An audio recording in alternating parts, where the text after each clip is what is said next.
ईश्वर के राज्य के सुसमाचार में आप सबों का फिर से एक बार बहुत बहुत स्वागत है। मैं आप सबों को बहुत धन्यवाद देती हूँ इस तरीके से वीडियो को देखने के लिए, बहुत सारा शेयर करने के लिए। Thank you so much.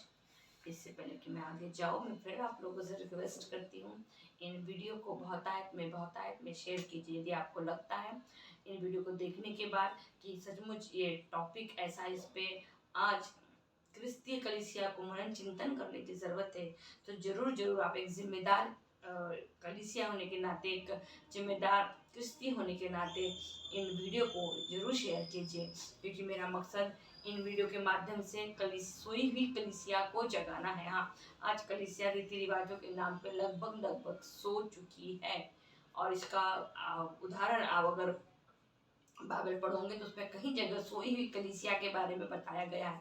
यदि आप लोग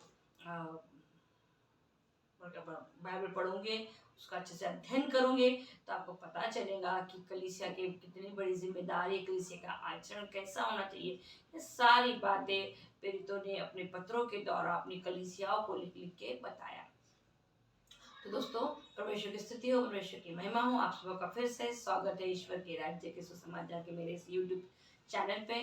मैं उम्मीद करती हूँ कहीं ना कहीं आप लोग सब भी इन मेरे वीडियो के माध्यम से आत्मिक जीवन के प्रति गंभीर हो रहे होंगे, और पहला आगमन नहीं, दूसरे आगमन के लिए अपने परिवारों में मनन चिंतन कर रहे होंगे, क्योंकि अब यीशु मसीह का दूसरा आगमन का प्रचार जोर शोर से हर कलीसिया में हो रहा है। वो कलीसिया जो प्रभु की चुनी हुई है, जिनके ऊपर ईश्वर की मोहर लगी हुई है, वही कलीसिया सुसमाचार के बातों को, दूसरे आगमन को लेके गंभीर है। यदि दोस्तों आप प्रकाशित वाक्य पढ़ोगे, ध्यान से पढ़ोगे, तो आपको पता चलेगा कि जिस जैसे ही 10 विपत्तियां मिस्रियों पे आई थी, जब उन्होंने यहूदियों को कैद करके रखे थे, यहूदियों को छोड़ने देते, वैसी विपत्तियां अपने फिर से एक बार धरती पे आने वाली है। लेकिन इस बार जब वो धरती पे आने वाली विपत्तियां उन लोगों पे आएंगी जो ईश्वर के जिन पे ईश्वर की मोहर नहीं लगी हुई है, जो ईश्वर के राज्य को, स्वर्ग के राज्य को मजाक में लेते हैं। उनके लिए ये सब बातें कुछ भी डर उत्पन्न नहीं करती, उन पे आएंगी। और ये विपत्तियां इसलिए भी आएंगी कि इन विपत्तियों के माध्यम से प्रभु हमको एक आखिरी लास्ट वार्निंग देगा कि हो सकता है अब हम अपने आप को क्या कर दे, बदल दे। क्योंकि वचन के हिसाब से जीवन हम आप और मैं कोई नहीं जी रहा, क्योंकि प्रभु तो कहता है जिसके पास 2 है वो एक किसी दूसरे को दे दे। आज हमारे पास 2 घर है तो क्या एक घर हम किसी को देते हैं क्या? 2 गाड़ी है तो एक गाड़ी किसी को देते हैं क्या? नहीं, हम सब बटोर रहे भर रहे।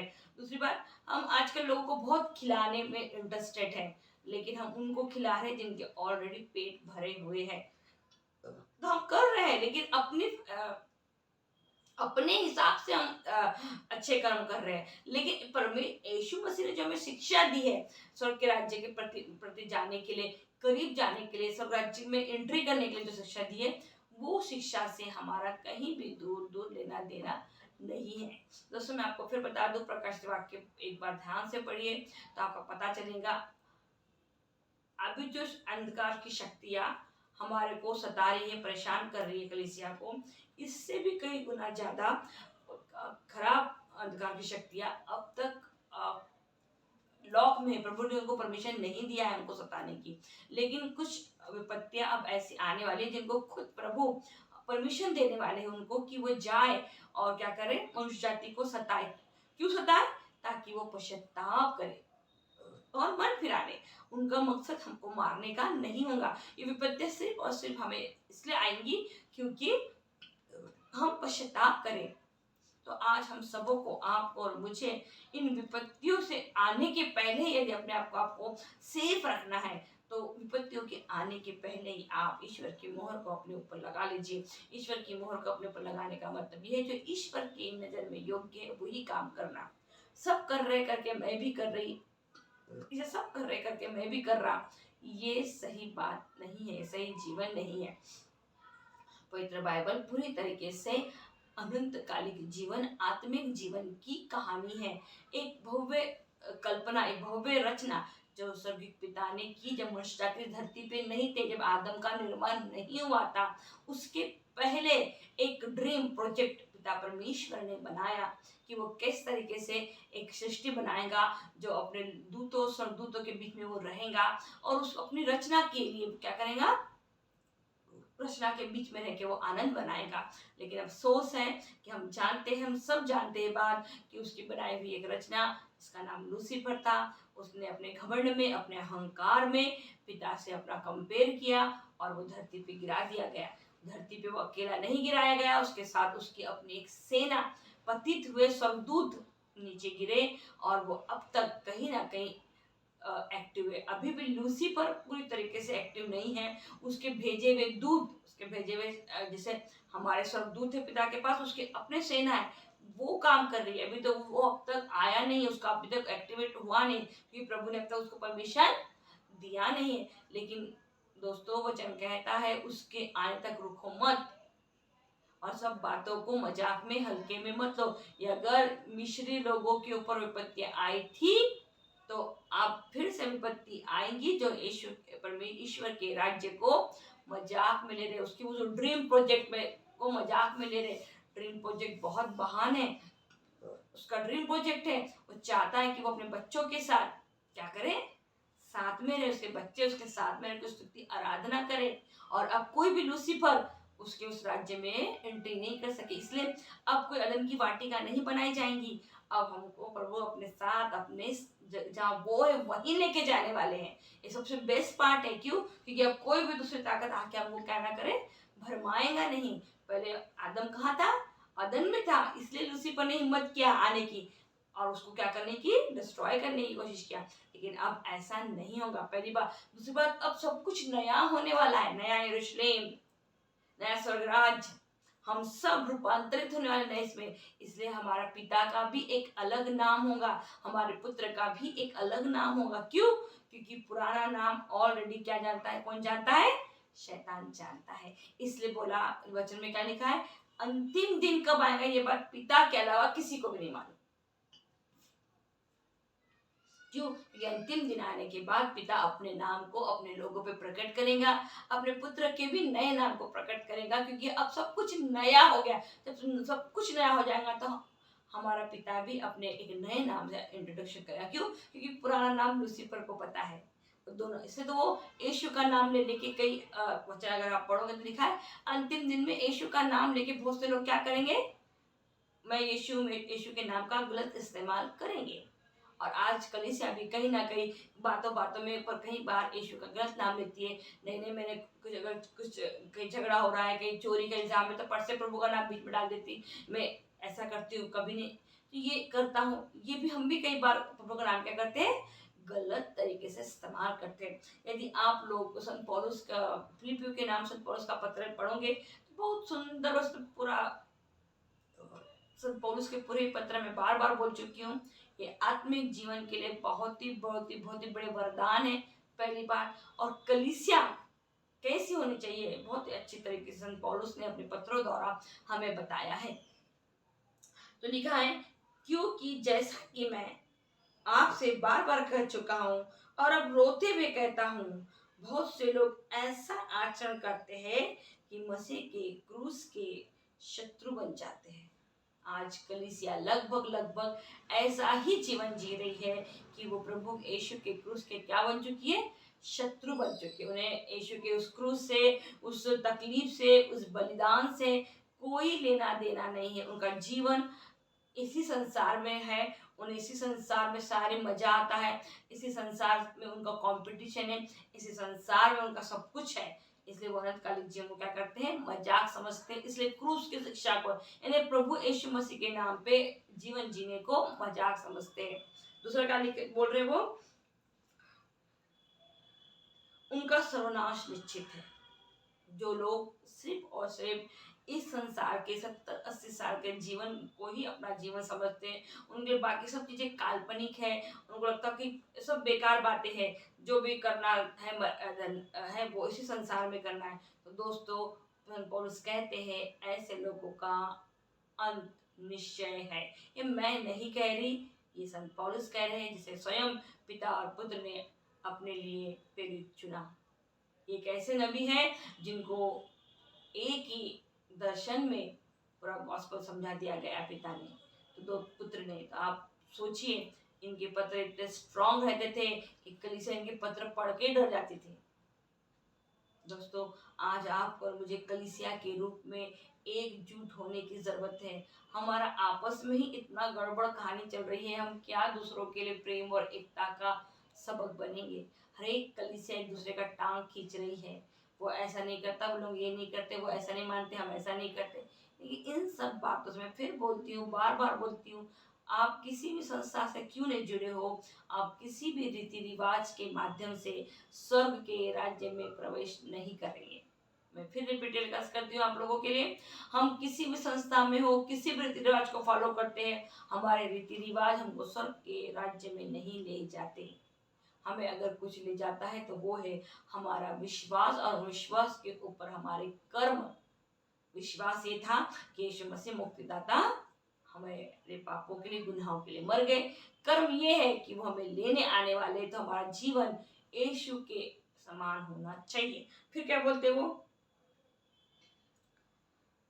वे भोजन को अपना ईश्वर बना लेते हैं और ऐसी बातों पर गर्व करते हैं जिन पर लज्जा करनी चाहिए। आज सचमुच कलीसिया ऐसी ही है। उन्हें गर्व है अपने बच्चों के इंग्लिश नाम पे, उन्हें गर्व है अपने बच्चों के इंग्लिश बोलने पे, उन्हें गर्व है अपने बच्चों के खूबसूरत दिखने पे, उन्हें गर्व है अपने घर में बहुत सारी प्रॉपर्टी, बहुत सारा सोना, बहुत सारा खूब, यानी हर वो चीज जो इस संसार से जुड़ी, उन सब बातों पे उनको गर्व है। आज आप, मैंने जैसा बोला था, आज आप शादी का भी रिश्ता जोड़ने जाओ, सबसे पहले ये बोलते कि क्या लड़की नौकरी करती है, कोई जॉब वाली लड़की ढूंढो। ये सबसे दुख की बात है। हमें एक ऐसी लड़की घर में बहू बन के नहीं चाहिए जो संस्कारी हो, जो परिवार को जोड़ के, हमें ऐसी बहू चाहिए जो पैसे कमा के घर में लेकर आए। इससे बड़ा सोच कितना खराब है। इससे बोल रहे ना, वो हमें जिन बातों पे लज्जा आनी चाहिए, उन बातों पे हम क्या कर रहे हैं, गर्व कर रहे हैं। संत पौलुस कह रहे हैं, हम लड़का लड़की का कैरेक्टर नहीं देखते, हम लड़का लड़की के फैमिली का बैकग्राउंड नहीं देखते कि उनके घर में कितने लोग जॉब कर रहे हैं गवर्नमेंट की, कितने लोग कितने बड़े बड़े पोस्ट पे हैं। क्या किसी का जॉब, किसी का पोस्ट उसका कैरेक्टर निर्माण कर सकता है क्या? मेरे ख्याल से तो बिल्कुल नहीं। आपने इस संसार में जो भी पढ़ाई लिखाई करके जो एक नौकरी, एक डिग्री पाई, वो इस संसार का स्टेटस है, आपका कैरेक्टर नहीं। लेकिन घर गृहस्थी के लिए स्टेटस नहीं, कैरेक्टर की जरूरत है। वरना स्टेटस वालों की शादी टिकती तो लखपति और करोड़पति के घर में कभी कोई तलाक नहीं होता। सब लड़कियां खूब सुंदर रहती है, लेकिन सबसे ज्यादा तलाक इन बड़े बड़े फैमिलियों में ही हो रहा है। क्यों? उनके पास तो भरपूर स्टेटस है, कारण कैरेक्टर नहीं है, एक दूसरे को समझने की फीलिंग्स नहीं है। दोस्तों, ये मैं नहीं कह रही, संत पौलुस कह रहे हैं, जिन जिन बातों पे आज हमको लज्जा आनी चाहिए, हम गर्व करते हैं। हम कहते हैं हम तो मटन के बिना खा नहीं सकते, हमारे बच्चे को खाने में यही सब्जी चाहिए। हमको आत्मिक बातें हमारे परिवार में, हमारे बच्चों के बीच में होती ही नहीं। शारीरिक सब कुछ आएगा, हमें सुबह नाश्ते में ये चाहिए, दोपहर में वो चाहिए, 4 बजे ये चाहिए। इतना अच्छा मेनू तैयार है हमारा जीवन का, शरीर का, मैं क्या बताऊं। वचन कहता है, सर क्या कहता है, जिन पर लज्जा करनी चाहिए वे भोजन को अपना ईश्वर बना लेते हैं और ऐसी बातों पर गर्व करते हैं जिन पर लज्जा करनी चाहिए। पौलुस बहुत कड़क थे, वो कलीसिया को मुंह पे उनकी कमियां बताते थे। आज नहीं बताना चाहते, आज के प्रचारक नहीं बोलना चाहते कलीसिया को ऐसी बात, क्योंकि डरते कहीं चर्च छोड़ के ना चले जाए, कहीं चंदा कम ना देना कर दे, कहीं कलीसिया चाहिए, संख्या चाहिए, लेकिन कलीसिया में से कितनी कलीसिया की आत्मा बचने वाली है, इसके बारे में कोई भी लेखा किसी के पास नहीं है। फिर क्या कहते हैं, उनका मन संसार की चीजों में लगा हुआ है। डेफिनेटली हर किसी को संसार की चीजें चाहिए, बड़ी गाड़ी चाहिए, बड़ा मोबाइल चाहिए, घर में हर एक आधुनिक चीजें चाहिए, एक डिजिटल लाइफ चाहिए जिसमें सब कुछ ऑनलाइन सब कुछ हो जाए, उनके शरीर को 1 रुपए का धक्का भी न किसे। आज आप देखो कलीसिया मोटी हो रही है, मोटी। और नमय का ग्रंथ अगर आप पढ़ोगे अध्याय 9, तो वचन कहता है कि वो खा पी के मोटे हो गए और आमोद प्रमोद का जीवन जीने लगे और ईश्वर को भूल गए। क्यों? क्योंकि उन्होंने खाने को अपना ईश्वर बना के रखा है। उपवास करने को तैयार नहीं कलीसिया आज। उपवास, दूल्हा बिछुड़ गया है, ये उपवास करने के दिन है। कौन कर रही है? कलीसिया उपवास कर रही है? कोई उपवास नहीं कर रहा दोस्तों।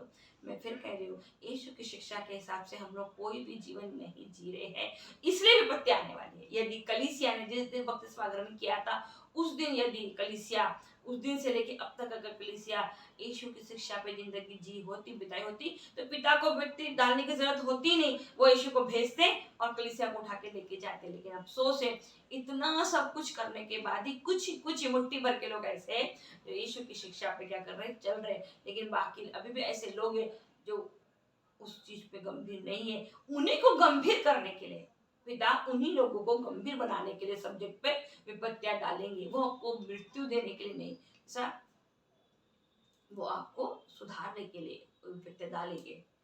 फिर क्या है, क्योंकि जैसा कि मैं आपसे बार बार कह चुका हूं और अब रोते हुए कहता हूं, बहुत से लोग ऐसा आचरण करते हैं कि मसीह के क्रूस के शत्रु बन जाते हैं। उनका सर्वनाश निश्चित है। वे भोजन को अपना ईश्वर बना लेते हैं और ऐसी बातों पर गर्व करते हैं जिन पर लज्जा करनी चाहिए। उनका मन संसार की चीजों में लगा हुआ है। हर किसी को पार्टी चाहिए, शादी चाहिए। आजकल एक नया ट्रेंड कलीसिया में देखने को मिल रहा है कि हर दिन, हर संडे को एक नई साड़ी, हर एक फंक्शन के लिए एक नया कलर, यानी वो सब हॉलीवुड के बॉलीवुड के लोग स्टार लोग करते हैं ना कि एक कपड़ा पहनते दोबारा नहीं पहनते। इस तरीके का लाइफ स्टाइल आज कलीसिया करना चाहती है। दूसरी बात, बच्चों को भी पर्सनल लाइफ के बारे में इतना ज्यादा सिखाया गया है, मैं क्या बताऊं। बच्चों को बताया गया है कि उनके रूम अलग है, उनका टॉवल अलग है, उनकी कंघी अलग है, पर्सनल पर्सनल पर्सनल। मैं फिर बोल रही हूँ, बार बार बोल रही हूँ, जो क्रिस्तीय व्यक्ति अपने जीवन में पर्सनल लाइफ को लेके बहुत ज्यादा डिस्टर्ब है, उसको परमेश्वर के राज्य में एंट्री नहीं है। क्यों? क्योंकि हमारे स्वर्गीय पिता ने उसका एक लौता एक बेटा, जो पर्सनल बेटा परिवार आपके ओर दे दिया। जब उसने अपनी पर्सनल चीज अपने पास नहीं रखी, तो आप और मेरे को कोई अधिकार नहीं है इस संसार में पर्सनल लाइफ को इतना महत्व देने के लिए। हर एक परिस्थिति के हिसाब से आपको आचरण करना आना चाहिए। आपके पास है तो भी बेस्ट, नहीं है तो भी बेस्ट। कोई आता है आपके घर में तो वेलकम कीजिए। अपनी चीजें, प्रभु ने बोला शेयर करना सिखाया, पर्सनल चीजों को खींच खींच के रखना नहीं सिखाया है। दोस्तों, आज हमारा पैसा सबसे ज्यादा हमारे घमंड का कारण है। और घमंड का, अगर आप बोलेंगे कि मैं घमंडी नहीं हूँ, मैं घमंडी नहीं हूँ, इसका बहुत अच्छा उदाहरण मैंने बताई, फिर बताती हूँ। यदि आप चलते हो या बैठते हो और आपकी ये हुड्डी है ना, ये ऐसी नहीं रहती, सेम ये ऐसी रहती, थोड़ी सी भी, समझ लेना आप घमंडी हो। और आजकल से अगर आप चर्च में जाके देखो, सब ऐसे है, कोई भी ऐसा नहीं है, लेवल भी नहीं है। चर्च में ऐसे चलते, घमंड है। आपको चेक करने का तरीका ये है। यदि आपका रीढ़ की हड्डी के हिसाब से अगर आप स्ट्रेट चलते हो, स्ट्रेट चलते हो, आपका चेहरा ऐसा स्ट्रेट आ जाए, लेकिन अगर ऐसा जाता है, समझ लीजिए आप क्या हो, घमंडी हो। फिर क्या लिखा है, हमारा स्वदेश तो स्वर्ग है। यानी हमारा पर्टिकुलर घर कौन सा है? स्वदेश स्वर्ग है। और हम स्वर्ग में आने वाले मुक्तिदाता प्रभु ईसा मसीह की राह देखते रहते हैं। हम क्या कर रहे हैं अभी? यीशु मसीह की राह दे। ये सब बातें उन पे लागू है दोस्तों, जो मसीह है, जीवन को, अनंत जीवन को और पुनरुत्थान के बारे में सीरियस है। बाकी ये जीवन, ये सब बातें किसी पे लागू नहीं है। फिर वो डीजे वाले, बाबू वाले, गाने वाले व्यक्तियों के लिए ये सब समाचार नहीं है।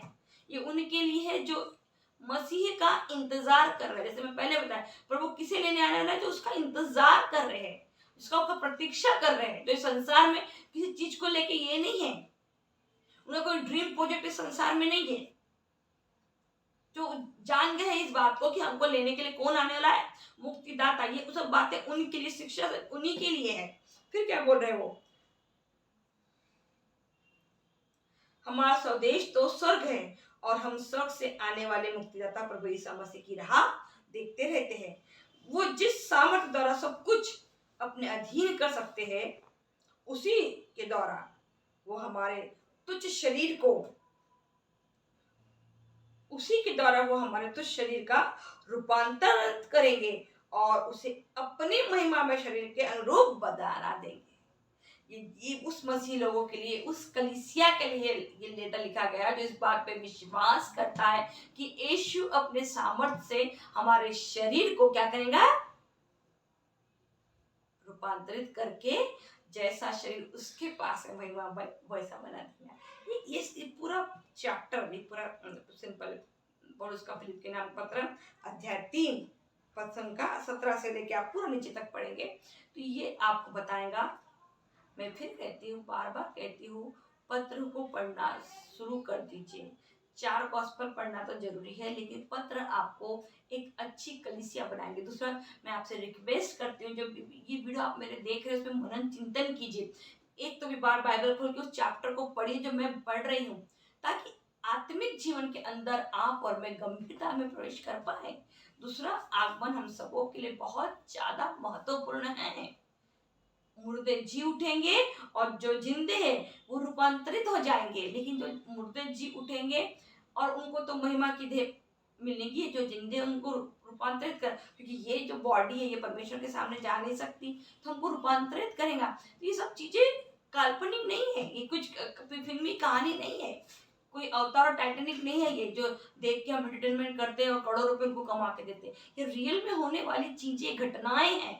आपको मुझ पे कितना मनन चिंतन करना है और इसे रोज प्रतिदिन करना है, क्योंकि प्रभु ने क्या कहा, तुम नहीं जानते कि चोर कब आएगा और आके आपके, तो हमें नहीं जानते कि यीशु कब आएगा और कब हमारा रूपांतर, क्योंकि उसको रूपांतरित करने के लिए ये इलेक्ट्रिसिटी ये सब कुछ और इंस्ट्रूमेंट नहीं लाना है, वो पलक झपकते, क्योंकि उसमें क्या लिखा है, मुझे स्वर्ग में और पृथ्वी पे पूरा अधिकार है।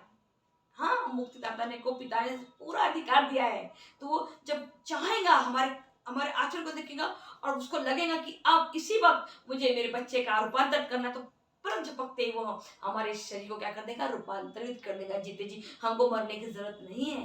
मैं फिर कहती हूँ दोस्तों, एक आखिरी बात बोल के वीडियो को समापन, एक बात मुझे भी अभी भी मालूम है, मैं आपको बताना चाहती हूँ।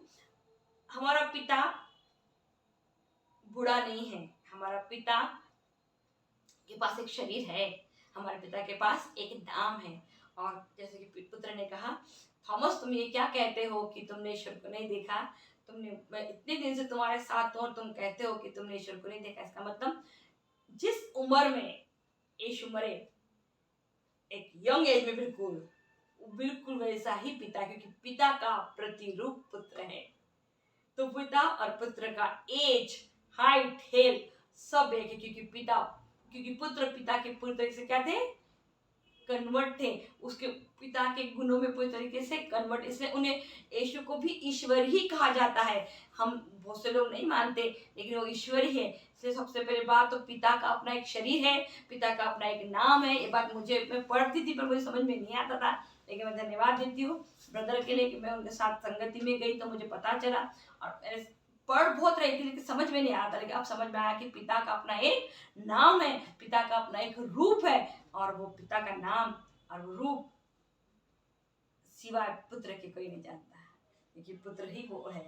और पुत्र, ये नया नाम पिता का और नया नाम पुत्र का अभी तक गुप्त रखा है। अगर आप बाइबल को और डीपली पढ़ोगे तो उसमें लिखा है कि पिता ने अब तक का अपना एक नया नाम हमारे पे प्रकट नहीं किया है, क्योंकि वो जानता है अभी प्रकट कर दूंगा तो वो भी सुन लेगा। और पुत्र का भी एक नया नाम है, उन्हें जानते अभी प्रकट नहीं करूंगा, अगर बताऊंगा तो वो भी सुन लेगा। जब नया यरूशलेम बनेगा तब हमारा पिता हमारे सामने होगा, उसका एक नया नाम हमारे सामने होगा, और हमारा यीशु हमारे सामने होगा, उसका एक नया नाम होगा। वो नाम जानने के लिए, वो पिता को देखने के लिए आप और मुझे पवित्र बाइबल को बहुत ही गंभीरता से लेना है और प्रतिदिन लेना है। क्यों? क्योंकि हमारा क्रूस प्रतिदिन का क्रूस है, हमारा जीवन प्रतिदिन का जीवन है। हम पलक झपकते ही, क्षण बदलते ही क्या हो जाएंगे, रूपांतरित हो जाएंगे। किस में रूपांतरित हो जाएंगे? यीशु मसीह की महिमा की देह में। आइए दोस्तों, एक छोटी सी प्रार्थना से इस वीडियो को हम समापन तक ले जाए। इसके पहले कि मैं वीडियो प्रार्थना करूं, आपसे फिर रिक्वेस्ट करती हूँ, बहुत आयत में वीडियो को क्या कीजिए, शेयर कीजिए। ये वीडियो एक मेरी दूसरे आगमन की तैयारी का वीडियो है। ये यदि आप वाक्य में एक सच्चे और अच्छे मसीह है तो आप जरूर इसको क्या कीजिए, शेयर कीजिए। सर्वशक्तिमान पिता परमेश्वर, स्वर्ग और पृथ्वी के सृष्टिकर्ता हमारे स्वर्गीय पिता, मैं आपको धन्यवाद देती हूँ प्रभु जी, फिर से एक बार कि आपने मुझे इस योग्य बनाया, इस योग्य रखा प्रभु जी, कि मैं आपके पवित्र वचनों को शेयर कर सकूं प्रभु। मैं अपने तेरे कलीसिया को तेरे दूसरे आगमन के लिए तैयारी करने की कोशिश में लगी हूँ प्रभु जी। मेरी मदद कर, मेरी सहायता कर, कि जिन वीडियो के माध्यम से जो भी व्यक्ति इस वीडियो को देख रहा है प्रभु जी, वो सब इन वचनों में मनन चिंतन करे, गंभीरता से पवित्र बाइबल का अध्ययन करे, ताकि वो तेरे सच्चे एक ईश्वर को जान जाए। क्योंकि वचन कहता है स्वर्ग का राज्य क्या है, अपने एक सच्चे ईश्वर को जानना ही स्वर्ग का राज्य है। फिर आपके उम्र कुछ भी हो, आपकी परिस्थिति कैसी भी हो, अगर आपने उसे जान लिया तो डेफिनेटली आपने आपको उस राज्य में जाकर, स्वर्ग का राज्य ने आपको इसी संसार में पिता स्वर्ग के राज्य का अनुभव करवाएंगे। जी हाँ मेरे पिताजी, इन सब बातों के लिए मैं आपको धन्यवाद देती हूँ पिताजी। अपने आप को, अपने पूरे परिवार को, और जो इतने भी लोग प्रभु जी ये वीडियो देखते हैं उनको और उनके परिवार को आपके पवित्र चरणों में रखती हूँ, और आपसे विनती करती हूँ प्रभु कि हम सब यीशु मसीह के दूसरे आगमन के लिए अपने आप को तैयार करें, और पवित्र बाइबल को, स्वर्ग के राज्य को, महिमा की देह को, इन सब बातों को हल्के में ना ले, बल्कि पूरी गंभीरता के साथ अपने जीवन में, आत्मिक जीवन में हम आगे बढ़े। प्रभु जी, सारी महिमा, सारा आदर आपको देती हूँ। मुक्तिदाता, उद्धारकर्ता यीशु मसीह के नाम से मांगते हुए इस प्रार्थना को सुनिए और ग्रहण कीजिए। आमीन।